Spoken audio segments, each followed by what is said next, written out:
بسم اللہ الرحمن الرحیم۔ میرے محترم بھائیوں اور دوستو، صحابہ کرام رضی اللہ عنہم اجمعین کی اس بات پر بڑی نظر ہوتی تھی کہ ہمارے اوپر پریشانیاں اور غم آ رہی ہے یا نہیں۔ وہ اس کو اللہ تعالیٰ کی محبت کی علامت سمجھتے تھے۔ بھوک اور فاقہ آتا تھا تو وہ خوش ہوتے تھے کہ فاقے وہ نعمتیں ہیں جو اللہ تعالیٰ اپنے پیاروں کو عطا کیا کرتے ہیں۔ غم اور پریشانی پر خوش ہوتے تھے کہ اللہ تعالیٰ نے ہمیں اپنا سمجھا ہے، اس لیے یہ پریشانی بھیجی ہے۔ ایک صحابیہ کا واقعہ ہے کہ گھر کے اندر لیٹی ہوئی تھی۔ میاں نے کہا مجھے پانی لا دے۔ کہنے لگی کہ بہت اچھا۔ وہ گئی اور پانی کا پیالہ لے کر آ گئی، مگر رات کا وقت تھا، میاں کو نیند آ گئی۔ اب یہ اللہ کی بندی پانی کا پیالہ لے کر انتظار میں کھڑی رہی کہ میاں کی آنکھ کھلے گی تو میں انہیں پانی کا پیالہ پیش کر دوں گی۔ جب صبح کا وقت ہونے لگا تو ان کی آنکھ کھلی۔ انہوں نے دیکھا کہ بیوی پانی کا پیالہ لے کر انتظار میں کھڑی ہے۔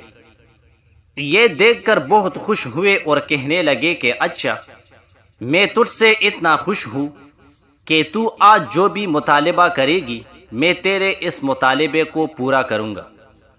بیوی نے کہا اچھا، پھر میرا مطالبہ یہ ہے کہ آپ مجھے طلاق دے دیجئے۔ اب پریشان ہوئے کہ اتنی محبت کرنے والی، اتنی خدمت کرنے والی، اتنی وفادار، اتنی نیک بیوی طلاق کا مطالبہ کر رہی ہے اور کول بھی میں دے بیٹھا ہوں۔ پوچھنے لگے کہ طلاق کیوں چاہتی ہو؟ بیوی نے کہا کہ آپ نے خود ہی کہا ہے جو مطالبہ کرے گی میں پورا کروں گا۔ اب اپنے قول کو نبھائیے اور مجھے طلاق دے دیجئے۔ فرمانے لگے کہ صبح ہم جناب نبی کریم علیہ السلام کے پاس جائیں گے اور اپنا مسئلہ پیش کریں گے۔ کہنے لگی بہت اچھا۔ فجر کی نماز کے بعد چل پڑے۔ ابھی راستے میں جا رہے تھے کہ خاوند کا پاؤں کسی پتھر سے اٹکا اور وہ نیچے گر گیا۔ اس کے بدن سے کچھ خون نکلا۔ بیوی نے فوراً دوپٹہ پاڑا اور اس کا زخم صاف کر کے پٹی باندھی اور کہنے لگی کہ نہیں، اب مسئلہ پوچھنے کی ضرورت نہیں، کیونکہ اب مجھے آپ سے طلاق لینے کی ضرورت نہیں ہے۔ وہ کہنے لگی یہ کیا بات ہوئی؟ طلاق مانگی تھی تو بھی میری سمجھ میں بات نہ آئی، جب مطالبہ چھوڑ دیا تو بھی یہ بات سمجھ میں نہیں آ رہی، اصل بات کیا ہے؟ بیوی نے کہا گھر چلے وہاں بتاؤں گی۔ جب گھر پہنچے تو خاوند نے بیٹے ہی کہا کہ اب بتائیے اصل بات کیا تھی۔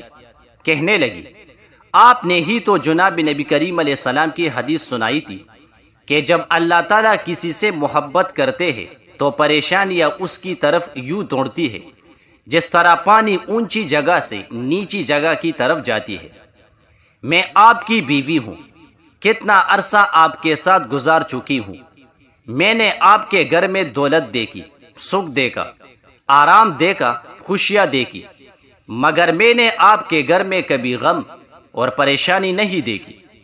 میرے دل میں خیال پیدا ہوا کہ کہیں ایسا تو نہیں کہ آپ کے دل میں نفاق ہو، جس کی وجہ سے ہمارے ساتھ اللہ تعالیٰ کا برتاؤ اپنے پیاروں جیسا نہیں ہے۔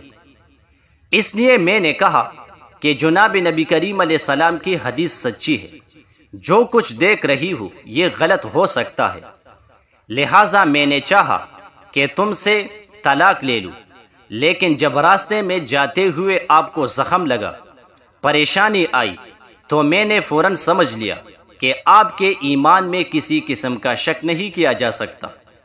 اب میں ساری زندگی آپ کی بیوی بن کر آپ کی خدمت کروں گی۔